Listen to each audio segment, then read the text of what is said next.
Yes, this is BB speaking. I have Dave Grohl on the other line. I'm Diamond Dave. I'm an action figure. 19 years writing about music. Dozens of cassettes in a drawer. Get ready for conversations that time very nearly forgot. Dave's old interview tapes. Hi, I'm Indianapolis Star reporter Dave Lindquist, and welcome to Dave's Old Interview Tapes, a podcast that digs up musical conversations from an era when your cell phone wasn't smart and being on MySpace wasn't dumb. Today's episode revisits an August 2000 interview with Slash, the Rock and Roll Hall of Famer known for playing guitar in Guns N' Roses. We'll hear Slash talk about working with Indiana musicians.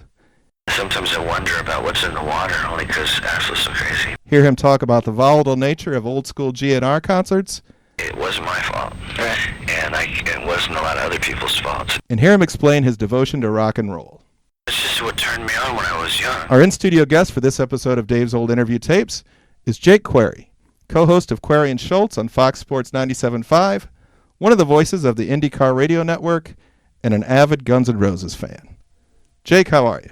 Dave, I'm doing well. I appreciate you having me in. I'll be honest about two things. Number one, I'm very flattered you asked me to come in. Number two, this never happens to me, but I'm actually nervous. That's good. I will readily admit that I'm nervous. We're going to channel that into an excellent podcast. All right. Now, I'll follow your lead on that. Now, I wanted you to be our expert on Slash because you've seen multiple incarnations of the Not in This Lifetime tour. I have. First off, let me begin by saying this, and this is probably why I'm nervous. Like, you're an expert in music, right? And you're an expert in journalism. I'm not an expert in anything, you know? I mean, I have a couple of interests, and one of them is clearly Guns N' Roses. And I remember actually texting you, I think live as it was happening, the set list of their what was supposed to be first show of the Not in This Lifetime tour in Las Vegas. They actually did kind of a rehearsal in California. Right. And then it was funny. I went to the T-Mobile Center, and I didn't know what to expect. I had told myself for years, if Guns N' Roses ever gets back together, I'm going to be there no matter where it is. It was in Las Vegas, so I went out to the show, and I thought it was great. I was pleasantly surprised because I was expecting that perhaps it was going to be a disaster. And then I ended up seeing them. I'm trying to think. I saw them in Las Vegas. I saw them in Chicago. I saw them in Toronto. And I saw them in Cincinnati. So I did see kind of the progression of the tour as it went along. And I think the one thing that was interesting, Dave, is clearly in the beginning of it, and that's why I went to the first show, because I'm like, there might not be a second. Exactly. Right? And I think word got out that, hey, these guys, like, this is pretty legit. I mean, they sound really good. They sound dialed in. And because of that, you could see kind of how the crowd and the demand increased as the tour went on. So that's 4 shows? I got to think. Yeah, correct. Vegas, Toronto, Chicago, Cincinnati, 4, yep. With more to come? Yeah, I'm going to Denver, and I'm going to Madison Square Garden. Wow. So, yeah, I'll be seeing. And I also saw them on the Use Your Illusion tour as well, back when I was really naive and really green probably as to what I was witnessing. But, yeah. Was that the Hoosier Dome? Actually, I saw them it's funny, they came, and I think 88 would have been the Appetite Tour. They were with Metallica at one point. I did not go to that show. 88 or 89, I could be wrong in the year. Yes. That would have been at the Dome. I went to the Use Your Illusion tour actually on the night before. This is one of those things you look back, and I'm like, clearly I was the youngest kid, and my parents were completely checked out, because I went to the Use Your Illusion tour for Guns N' Roses, the second night of it at Deer Creek, the night before my last final in high school. So I was there until probably, they didn't care about the sound curfew, right? So I was there till 11:30, 12 o'clock, whatnot, and then I was at North Central High School at like 6:30 in the morning taking a final, and I'm like, I look back at it now, and I think, man, my parents were like, okay, whatever. Priorities. Yeah. So this Not in This Lifetime tour is momentous, of course, because it's bringing back almost everybody. Izzy Stradlin is... I'd love if you had any insight. Do you know where Izzy is, what he's up to? I don't know. As far as I know, he's still in California and doing his own. Musicians are always doing new projects, right? Yeah. And that's my understanding, is that he is in California. I don't think he's in Lafayette. Obviously, that's where he's from. Right. Now, Steven Adler played.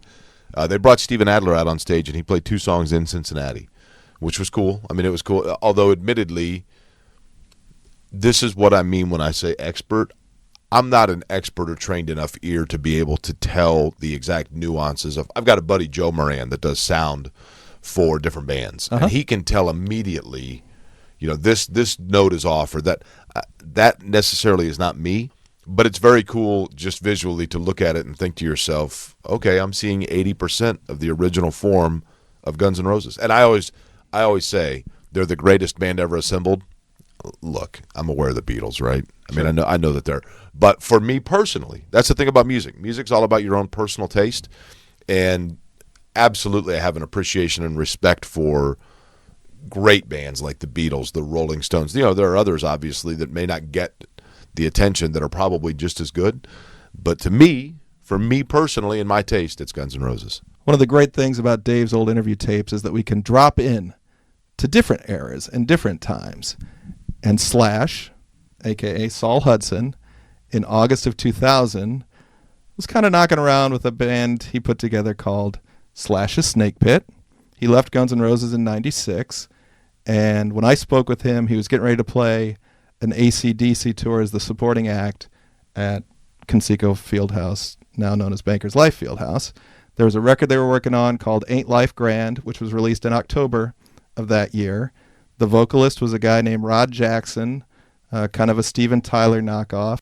Axl was still holed up working on Chinese Democracy, an album that finally arrived in 2008, the first Guns N' Roses recording in 15 years. And by the way, I did go to that concert as well. I forgot to mention that one at Banker's Life. When he did the Chinese Democracy. Yeah. And I always say that was basically Axl Rose and four guys that he met at Circle K. But it was cool. I mean, it was cool. So to give a little background of Dave's old interview tapes, this is a project that I started because when the Indianapolis Star moved from our old building on Pennsylvania Street down to our current site in Circle Center Mall, the former Nordstrom, I opened a drawer and I found a bunch of cassette tapes from interviews I made between 1998 and 2004, including this one with Slash, and I thought, let's recycle and repurpose these. And when you're working for a newspaper interviewing musicians, every time you talk to a musician, it's not the golden era. I'm not talking to Slash right as Appetite for Destruction is coming out and the Sunset Strip is on fire. Like I said, this is Slash's Snake Pit. Well, Dave, here's the thing, not to interrupt you, but the other thing I think that's interesting, let's take the two of us in what we do. So I work predominantly in sports. When you're dealing with an athlete and they are in their prime, you know they're in their prime because there's a blueprint for athletes that they play between the ages of, let's say, 20 and 35. Yep. Musicians are different. You don't know sometimes. You might be talking to a guy that's in his prime, but you don't know it until all of a sudden that fizzle goes out, and then you look back and say, oh, wait a minute. This was their prime. Right. And so to your point, I think it would be almost impossible to do an interview with any musician and say you are at your absolute peak because you never know. Is Mick Jagger at his peak at 65 or at 45 or at 35? Who knows, right? And that's also interesting because when I think if anyone ever poses the question, would you rather be a professional athlete or a famous musician? Longevity goes into a lot of my answers. No question. Because nobody's going to see George Foster hit home runs today. Right. But Neil Schon in Journey still plays the biggest venues in America, well beyond their impact era of his band. And the other thing about musicians that I've always found intriguing, and we all buy into it, if you are a musician who is quote-unquote retired, and let's say after 15 years you think, you know what, I need a new waterfall on my pool. You go ahead and you have a tour, and it doesn't matter if you're washed up. People are going to pay to come out and see it. Yeah. I mean, I've seen musicians where you're like, whoa, really? But I paid, right? Yeah. Whereas to your point, George Foster's not going to be able to come out and play in the home run derby, and if he is, nobody's going to show up, right?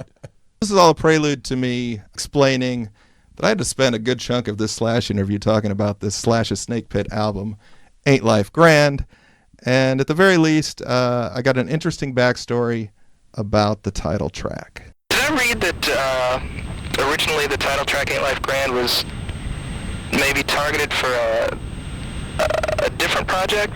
No, actually, you read something about that? Yeah. That's interesting. Yeah. A few years back, when I wrote the music, it was supposed to be for a Les Paul Jr. Yeah, that's what I thought, Les Paul, yeah. And what happened was they got all these guitar players together to do this record.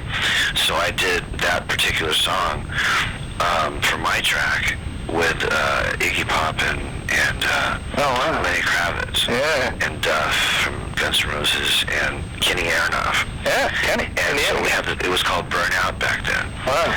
And it was killer. It was great. And so I gave it to Warner Brothers, and they sat on it for like years.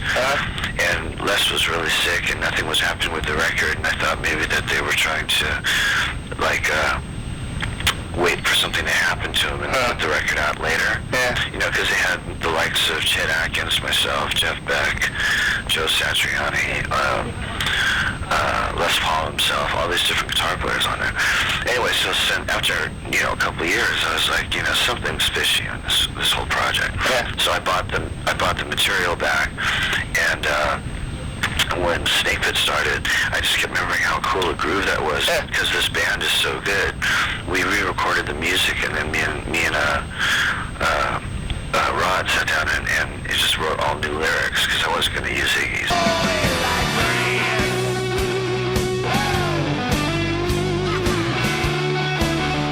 Eventually, Slash did work with Iggy Pop. Iggy sang a song called "We're All Gonna Die" on a 2010 Slash solo album. As far as I know, that original Burnout song has never surfaced. In the big picture, Guns N' Roses is where Slash belongs. No question. You know, it's belongs, sure, because it's where Slash became Slash. And so, you know, look, I hate to keep using a sports analogy. Maybe that's a bad thing to do, but, you know, look, Pete Rose played for the Phillies. Pete Rose played for the Expos. Yeah. But Pete Rose is a Red, right? I mean, he managed the Reds. He won championships with the Reds. I mean, he got his 3,000th hit as a Philly, I think, and he got his 4,000th hit as an Expo, but he got his record-breaking hit as a Red. So that's where he belongs, because that's sometimes people belong not necessarily where they're the most comfortable, but where we are the most comfortable with them being. And with him, I think it's Guns N' Roses for certain, no question. Now, I do think it's ironic that, I mean, Dave, can you imagine when you did that interview in 2000, if you would have said to Slash then, well, you know, 17 years from now, Axl Rose is going to be with AC/DC. I mean, he'd have been like, are you kidding me? But again, Axl Rose with AC/DC is Pete Rose as an Expo, right? That's they excellent. belong in Guns N' Roses. Yeah, yeah. I had not even thought of that connection.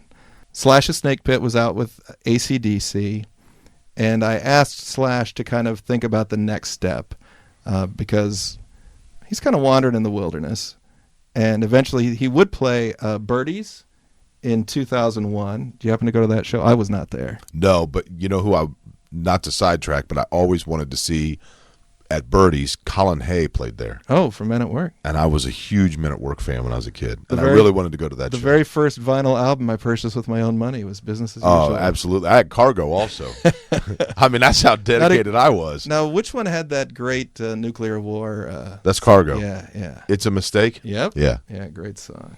Very fitting for today. So let's ask Slash about what he envisions for future shows for Slash's Snake Pit.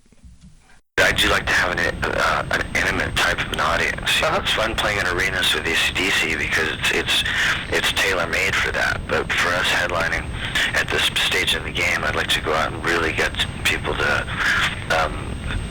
more or less feel what's going on, and I want to be able to see the whites of their eyes. One thing I'd like to talk with you about, Jake, is the mentality of Slash.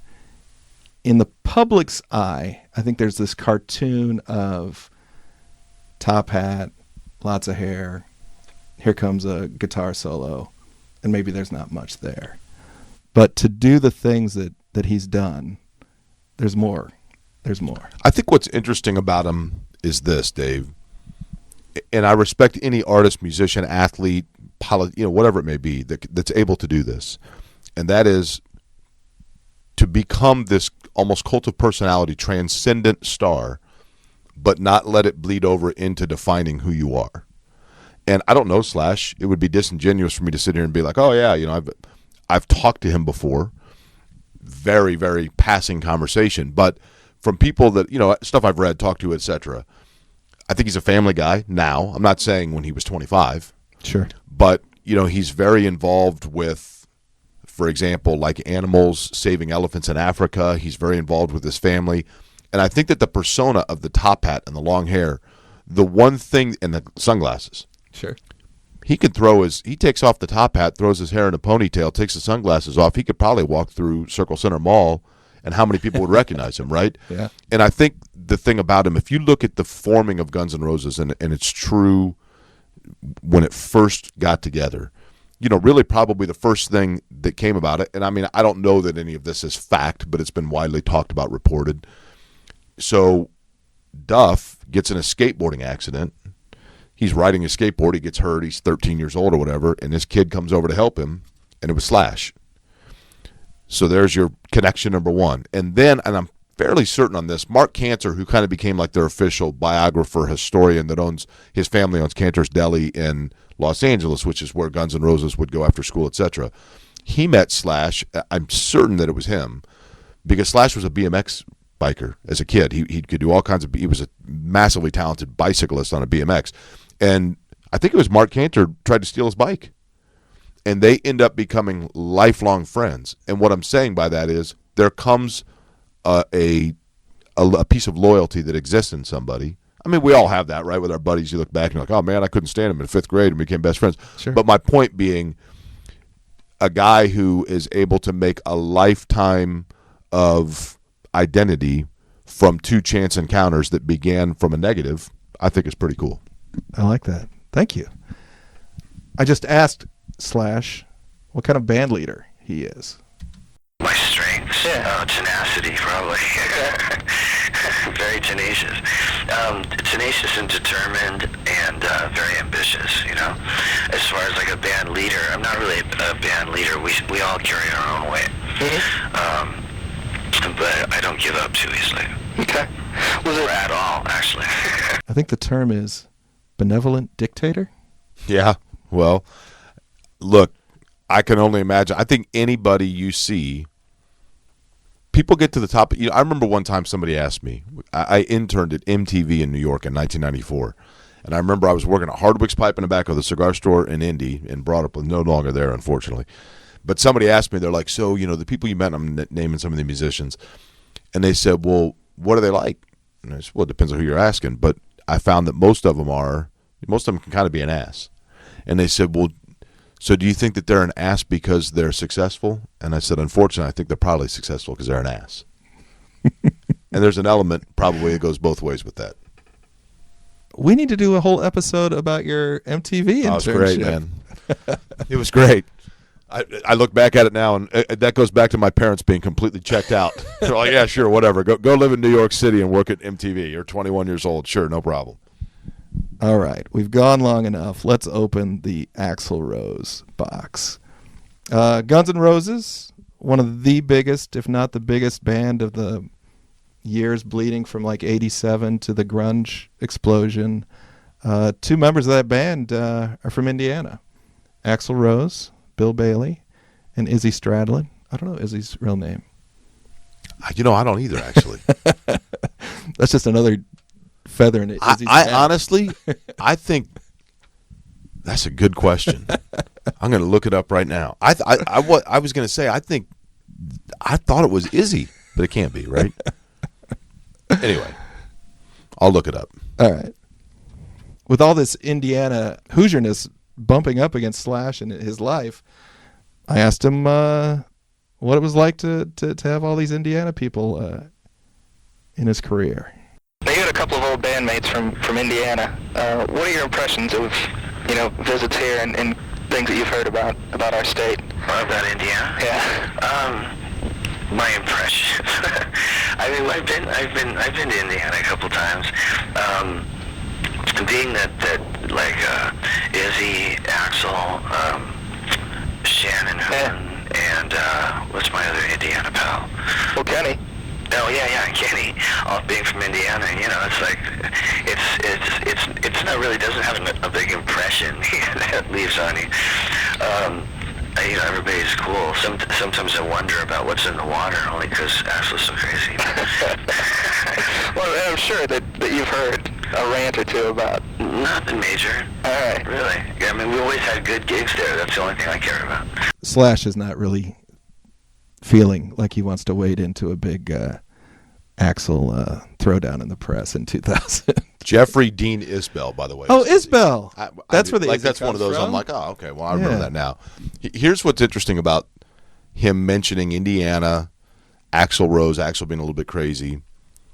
I remember when I went to the Use Your Illusion tour in 1992, 1991. So this was June of 1991, and Was it 2 nights at Deer Creek? 2 nights at Deer Creek, and I was at the second night. And Dave, I kid you not, I mean, here I am, an 18-year-old kid. I said, my last final for high school is the next day, and we're waiting, and we're waiting, and we're waiting, and we're waiting. So they play the Roadrunner cartoon on the Deer Creek big screens No kidding. to entertain everybody. Okay. And I'm like, okay, well, this is cool. And I'm still like as naive as it gets, right? I mean, I haven't really ventured out in the world yet. I mean, I'm convinced that the entire world lives between 71st and Allisonville and 86th and Ditch in Indianapolis, Indiana. So I'm watching this, and all of a sudden, and this is like a 20-minute cartoon they're showing, and I'm like, well, this is an odd thing to show, but they're delaying time, and then rumor starts floating around at Deer Creek. They're waiting because Slash has passed out. Slash has drank a bunch of Jack Daniels and he's passed out, and they're waiting for him to wake up, and so we're going to watch the Roadrunner. And then towards the end of the cartoon, which I've watched a million times as a kid, suddenly in this particular version of it, which was remarkably real looking, all of a sudden the coyote catches and beheads the Roadrunner and barbecues him. And I'm thinking, okay, Wow. well, this is clearly not approved by Warner Brothers, and now Jake Query is in a completely different world here, courtesy of Guns N' Roses. And it was only years later that 2 different people that worked on that tour from the Indianapolis side that worked in the promotions of it have told me the reason that was delayed is because Axl Rose was sitting in his hotel room in Indianapolis, and all of the things of his childhood, the evil stepfather. I'm not saying this Sure. flippantly. Sure. Some of the, alleged and apparent very bad things that happened to him as a young person came back to him, and he was sitting in his hotel room on his bed with his legs folded, saying, "I can't do it. I can't go out there. Wow. I can't go in front of. I did it last. I can't do it again."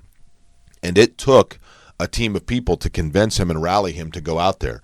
And I remember when Axl Rose came out on the stage in that particular night 2 of that tour, he started out with kind of a diatribe against Indiana and authority in Indiana. Was that the Auschwitz rant? I don't remember exactly what it was that he said. I remember him saying, it might have been, yeah, something about, because I remember him talking about like the police and et cetera. And then, but at the end of the concert, and this is what struck me because I was still a very impressionable 18-year-old kid.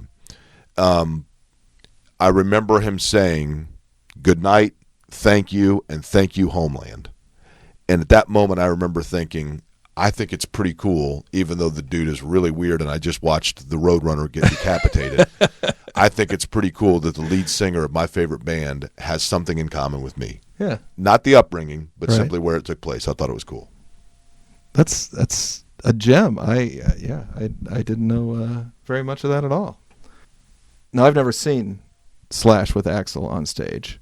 I did see Axl in Columbus, Ohio in 2002. Again, this was one of the pre-Chinese Democracy Right. dates. And they were 40 minutes late to arriving on stage.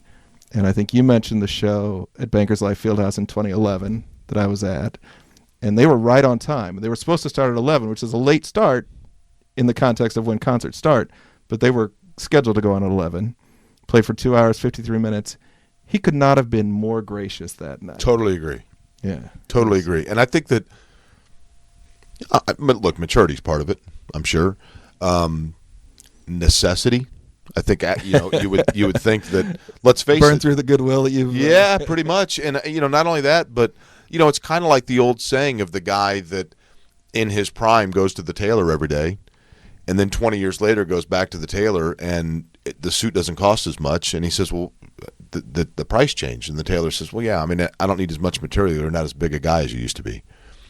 I'm not saying Axl Rose is not a big star, Right. but he's not 1990 Axl Rose. But the Las Vegas show that I went to the first night, they started like 2 hours late. But it's Las Vegas, right? Nobody has any concept of time. But a guy behind me did say, can somebody tell this dude I'm 50 and not 30 anymore and I need a nap? I'm Right. like, yeah. And then every other show was on time, Dave. There was an infamous show at old Stade Olympique, Olympic Stadium in Montreal, where Metallica was performing and James Hetfield inadvertently walked into a flash pot pyrotechnics situation and was burned. And I believe there was a riot. A lot of this was talked about in a great Behind the Music episode on VH1 a few years ago, obviously before this interview with Slash, where Jason Newsted of Metallica really put the blame on Axl. I think Jason talks about that could have been a night when your band could have stepped up and saved the night. It should have been. Yeah. You know, I mean, unfortunately, not only did those guys end their set early, and we got the phone call and asked sort of to save the day, but we ended up going on later than we were supposed to. Yeah. And then left the stage earlier than we were supposed to. Right. And so we had a riot. And I'm not gonna name any names, but there's definitely somebody responsible for that. But I'm not gonna get into it. Does it bug you that maybe that's part of the legacy of your live performances in the past? It has nothing to do with it. Really, it's one of the only regrets that I have is anytime there's any fan have ever been disappointed, and it's one of those things. It wasn't my fault, Right. and it wasn't a lot of other people's faults. And the thing is, that's irritating about it is that it's so easy to go up there and do what it is that you do, and you have all the blueprints more or less laid out, and you go out there and put a show together, and all you have to do is walk up there and do your thing, which is what you're supposed to love more than anything else in the world, and it's got to have a hitch in it. Yeah, those were crazy days. You know, I worked in St. Louis, and Brand new amphitheater. well, I'll tell you what. You mentioned Guns and granted, this was actually, David, right about the time that you were doing this interview with Slash was when I was working in St. Louis. I was there 99, 2000, 2001. You mentioned Guns N' Roses in St. Louis, and it was still a bad word. Yeah. I mean, people still liked their music, don't get me wrong, but because of the riots that took place in St. Louis when Axl Rose jumped into the crowd to get a guy's camera that was taking pictures, and they just left. They just left the stage, right? And I mean, you're 25, you got the world at your fingertips. I guess, maturity maybe comes into play, or immaturity. Entitlement. Yeah. A lot of factors there. I went to a Lollapalooza show in '95 at that venue. Do they still do Lollapalooza? Well, now it's a single city multi-day thing in Chicago. It's not just another tank of gas in Perry Farrell's Lexus like Kennedy on MTV said. Now that's interesting. That's a perfect seg from the days when Lollapalooza was a tour to this era in 2000. This was the heyday of what they call it, new metal bands, when Korn was riding high, and Limp Bizkit, and Linkin Park was right around the corner, and Papa Roach. This is real agitated metal that had a flavor of hip hop to it. And this was August of 2000, and I asked Slash. I set this question up. I remember I said, so Ozfest is out, and I wrote the other day that they call it Ozfest, but they could call it Fred Fest or Zach Fest, because every band seems to be a ripoff of Limp Bizkit or Rage Against the Machine. If I had to pit the two tours against each other, I'd rather be playing with AC/DC than playing on that thing. Okay. Only because I don't think we necessarily fit in that whole rave up kind of deal that's going on with that, So when AC/DC came around, I was like, no, let's take the AC/DC tour. Do you have favorite Slash riffs or songs in Guns N' Roses? The obvious answer here is Sweet Child of Mine, because this is the kind of stuff that I think about. I think about hanging out with your buddies. We all have the moments from your buddies growing up, your group in high school, your guys, if you will, or your gals. But you always have that group and those moments that are just kind of frozen in time to you. Sweet Child of Mine, and the opening riff of it happened when, allegedly, Slash was sitting around and was just kind of fooling around on his guitar, killing time on the bus, and he plays it, and Axl Rose goes, whoa, play that again. It was almost an exercise. Right. Yeah. So he does it again, and then Axl Rose writes a song around it. My point being, to be able to take the moment that all of us have, to be able to take a moment in time with your guys and then make it a moment in time for everybody is super cool to me.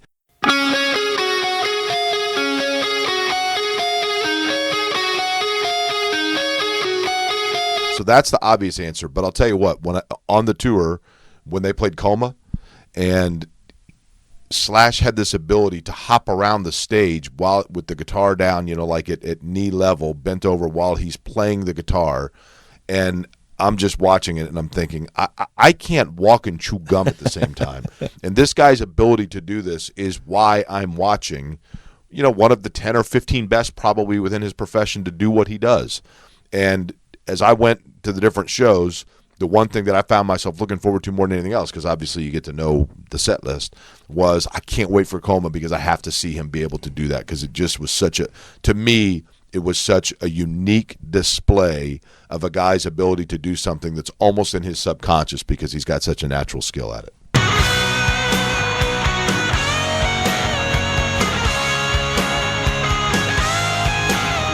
Kkoma is a song that appears on... Kkoma's on Use Your Illusion. Right. The yellow one. I always forget which one. There's the blue and the yellow. It's on the yellow one. Okay. Typically when I'm talking with a iconic guitarist, kind of my angle in to hopefully get them to talk about their craft is I ask, what makes a great riff? When do you know that you're working on a riff and it's one that you're going to save and commit to a song and recording and touring for years and years? I didn't ask that of Slash. What is it about authentic, time-tested rock and roll that keeps you so passionate about it? It's just what turned me on when I was young. And I've been around music pretty much all my life, and that's sort of the direction that I went in when I decided to be a musician, and I'm still working on it. Yeah, that's probably one of the reasons why I left Guns, is it took a strange left somewhere. And so I'm still trying to get the raw, pure rock thing down, and I'll probably be doing that till I'm pushing daisies. Yeah. But at the same time, it's like, playing with AC/DC, which is great because it gives me newfound hope in the whole concept of staying true to your school and trying to make rock and roll not out to be some sort of stupid kind of thing, but something that really has point to it. I actually love that answer. Sometimes it's hard to get away from the early ingredients. I'm a big believer in like your upbringing really kind of defining and shaping who you are, who you become. And, for a guy that was born in England, moved to California before school age, his mother is African, his father is Jewish, he lives in California. I mean, there's kind of a great yin and yang there. Mm-hmm. And it obviously is a beautiful chemistry, don't get me wrong. But I think that and I would be curious to ever ask him this, not that I would ever have the opportunity, but how much of that kind of molded who he was just because of the fact that he had a couple of different routes and a couple of different avenues in which he could have used to define who he was. And I think what you see is because he grew up around people that were musically gifted because of his mother's friends and circle, he was able to kind of sprinkle in a little bit all around of his environment to kind of put it all together into this composition that became what we know as Slash. Yeah, it's a beautiful American story. Here's a $50,000 question. Would you say that we'll ever see a new studio recording with this current incarnation of Guns N' Roses? They could say that they're working on it, and there's rumor out that they are, but at the same time, I never thought I'd see him in concert again. So I'll go with yes, but that's a very optimistically thinking yes, and probably a wishfully thinking yes. I'd love to see another album, but at the same time, look, again, I'll revert back to my sports background here. I know that Michael Jordan fans were thrilled to see him come back and play for the Wizards. Mm. And I'm sure that you get what I'm saying here, right? As a kid, I remember seeing O.J. Simpson, the football player, as a San Francisco 49er, and that was the only time that I had ever been allowed to see him play because of my age. Chiefs. Joe Montana as a Chief, so sometimes things are better left where they are, but I'm willing to roll those dice. That would be pretty interesting to hear. So in the year 2000, every time I got a musician on the phone, I asked one question every time, and the question was, what's the best career advice you ever received? And Slash might not surprise you with what he said. Actually, there's a few of them. There were pieces of advice that were handed to me, either just from observation or from experience, or from talking to a seasoned veteran, so to speak. And I think one of the main ones is never leave the stage. Okay. Don't do too much of that because it'll kill you. And always keep your heart, first and foremost with your music. All right. And just don't be a fool. Okay. So the first thing you said was never leave the stage. Yeah. Meaning always play. Yeah, just always be there. Always make sure your band can rely on you. What was the second thing you said? The second thing I said was don't do too much of that stuff, it'll kill you. Okay, then that could apply to a number of things. Yeah. All right. Good news is Slash is still with us. That is correct. And you know what? I think he did a lot of that stuff. But I guess it's subjective as to whether or not he did too much.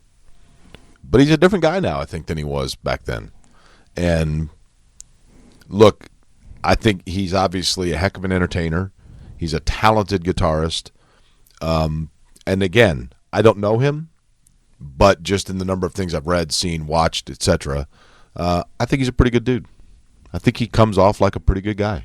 Well, it's a treat to have someone such as yourself. I mean, you probably sold yourself short at the top of this episode because you're a multifaceted and talented individual. Do you have an answer to that question? Best career advice you've received? I would say this. As opposed to the best career advice I received, I'll give you my best career advice that I witnessed. Okay. And I know that, I can't go on too long here, but so I'll make it brief. I mentioned that I interned at MTV. When I was a junior in college, I took spring break. I went to New York City with, now this is, young people are going to be like, what? But I had actual copies of my resume because, PDFs didn't exist back then, nor did email. So I just spent the week and I went to NBC, CBS, ABC, MTV. If it was a television network based in New York City, I went there with my resume seeking an internship. And mostly basically walked into locked doors. But when I went into the Viacom building, the woman at the front desk was very kind, and I walked up and I made small talk and conversation with her and explained why I was there. And I later came to find out that I was well past the deadline for internship applications. Okay. And the intern coordinator said, however, I'll be honest with you, the receptionist said that you were really, really a nice kid and that she thought we should give you a chance because she was impressed that you came in here. And that's when I learned and realized and had the epiphany that we think it's important to buddy up to the people at the top of the ladder, the CEOs and everything else. Yep. But you're never going to get there if you're not nice to the people that society sees as the lower rung. They're not the lower rung. They're on the exact same ladder. Yeah. And because of the fact that they hold the power to the key to the top rung, that puts them themselves on the top rung as well. And you better treat all of them the same.